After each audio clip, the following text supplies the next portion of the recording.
Brought to you by Baidyanath Sundari Sakhi, महिलाओं का संतुलित स्वास्थ्य का टॉनिक।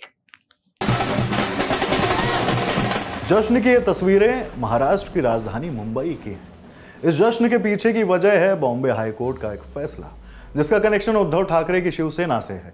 बॉम्बे हाई कोर्ट ने उद्धव ठाकरे गुट को मुंबई के शिवाजी पार्क में दशहरा रैली करने की इजाजत दे दी है। पार्क में रैली को लेकर बीएमसी ने ठाकरे गुट को अनुमति नहीं दी थी और शिंदे गुट भी इस बार रैली का आयोजन करना चाहता था। खींचतान के बीच मामला बॉम्बे हाईकोर्ट पहुंचा। हाईकोर्ट ने मामले की सुनवाई करते हुए शिंदे गुट को 2 से 6 अक्टूबर के बीच रैली करने की अनुमति दे दी है। हाईकोर्ट के इस फैसले के बाद अब उद्धव ठाकरे 5 अक्टूबर को दशहरा रैली का आयोजन करा सकेंगे। वहीं शिंदे गुट का कहना है कि वो इस फैसले के खिलाफ सुप्रीम कोर्ट का रुख करेंगे। मुंबई की जिस दशहरा रैली को लेकर शिंदे और उद्धव गुट के बीच इतना बवाल हुआ, आखिर शिवसेना से उसका कनेक्शन क्या है? मुंबई के शिवाजी पार्क में होने वाली इस रैली का 56 साल पुराना नाता है। फिर चाहे शिवसेना की स्थापना हो या आदित्य ठाकरे का सियासत की पिच पर डेब्यू, दशहरा रैली शिवसेना से जुड़ी इन प्रमुख घटनाओं का गवाह रहा है। और यही वजह है कि शिवसेना शिवाजी पार्क को शिवाजी तीर्थ कहती है। 19 जून 1966 को शिवसेना की स्थापना हुई थी और स्थापना के बाद 30 अक्टूबर 1966 को मुंबई के शिवाजी पार्क में एक बड़ी रैली हुई।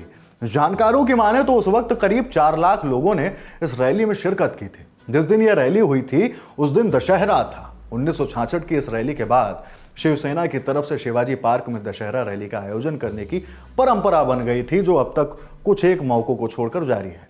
ये मौके थे 2006 में मूसलाधार बारिश, 2009 के लोकसभा चुनाव और 2020 और 2021 में कोरोना वायरस महामारी। हर शिव सैनिक को इस रैली का बेसब्री से इंतजार रहता है, क्योंकि इस दिन उनके नेता पार्टी कार्यकर्ताओं को संबोधित करते हैं। 1966 से 2011 तक बाला साहेब ठाकरे ने इस रैली को संबोधित किया और 2012 में बाला साहेब के गुजरने के बाद उनके बेटे उद्धव ठाकरे इस परंपरा को आगे बढ़ा रहे हैं। बाला साहेब अपनी किसी नई भूमिका और अहम फैसलों के बारे में इसी दशहरा मेला में बताते थे। 1991 की रैली में बाला साहेब ने भारत पाकिस्तान मैच का विरोध किया था। कुछ दिनों बाद शिवसेना कार्यकर्ता मुंबई के वानखेड़े स्टेडियम में घुस गए और मैच को बाधित करने के लिए पिच खोद डाली। 1995 में पहली बार शिवसेना भाजपा के साथ गठबंधन कर सत्ता में आई थी। चुनाव में शिवसेना को 73 तो भाजपा को 65 सीटें मिली थी। शिवसेना बड़े भाई की भूमिका में थी और मनोहर श्याम जोशी मुख्यमंत्री चुने गए थे।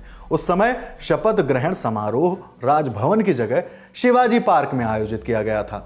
2010 के अक्टूबर महीने में जब बाला साहब ठाकरे ने आदित्य ठाकरे को शिवसेना के एक नए चेहरे के रूप में पेश किया था, तब मैदान शिवाजी पार्क था और मौका था शिवसेना की दशहरा रैली।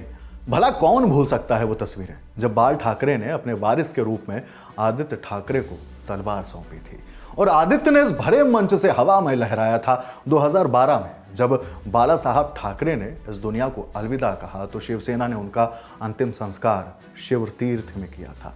हालांकि तब अंतिम संस्कार को लेकर विवाद भी खूब हुआ था, लेकिन शिवसेना की यात्रा में शिवाजी पार्क एक महत्वपूर्ण जगह है, इसलिए बाल ठाकरे की अंतिम यात्रा भी इसी पार्क में जाकर रुकी।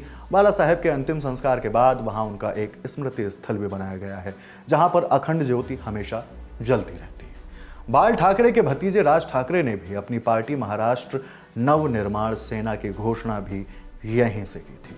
तब उनकी रैली में करीब 1 लाख से ज्यादा लोग शामिल हुए थे। लंबे इंतजार के बाद जब 28 नवंबर 2019 को उद्धव ठाकरे ने सीएम पद की शपथ ली थी, तो शपथ ग्रहण के लिए शिवाजी पार्क के मैदान को चुना गया था। यह पहला मौका था जब ठाकरे परिवार का कोई सदस्य सीएम पद की कुर्सी पर बैठा था। फिलहाल दशहरा नजदीक है और शिंदे गुट सुप्रीम कोर्ट जाने की बात कर रहा है। ऐसे में देखना दिलचस्प होगा कि इस बार दशहरा रैली में कौन सा शिवसेना गुट रैली का आयोजन करेगा। बाकी अब एक जरूरी सूचना, guest in the news room के इस एपिसोड में आ रहे हैं खान सर, वही पटना वाले। बम, शादी, पढ़ाई लिखाई, मतलब सब कुछ खंगाला गया है। बहुत कुछ मिलेगा। आ रहा है पूरा इंटरव्यू सिर्फ लल्लन टॉप ऐप पर।